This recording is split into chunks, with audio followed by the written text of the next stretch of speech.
সিঙ্গাপুরের বিপক্ষে জাতীয় দলের প্রাথমিক স্কোয়াডে আবারও ডাকা হতে পারে ইতালি প্রবাসী ফুটবলার ফাহমেদুল ইসলামকে। ন্যাশনাল টিম কমিটির সভায় কোচের সঙ্গে ইতিবাচক আলোচনা হয়েছে বাফুফের। কাবরেরার কাছে থেকে ভারত ম্যাচে ড্রয়ের ব্যাখ্যা নেওয়া হয়েছে। 5 জুন সুদানের সাথে প্রীতি ম্যাচ প্রায় চূড়ান্ত বাংলাদেশের। বান্ডেল থাকলে প্রতি সেনমানিতে টাকা বাঁচবে। বিকাশ সেনমানি বান্ডেল কিনে জিতুন প্রতি লেনদেনে।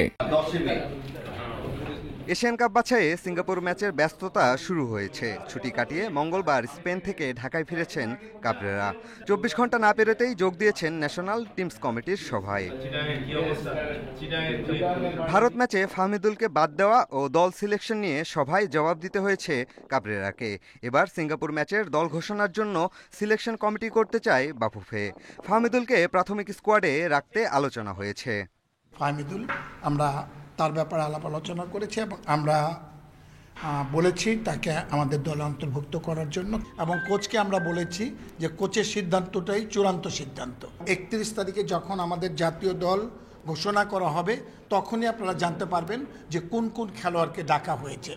31 মে থেকে শুরু হবে জাতীয় দলের ক্যাম্প।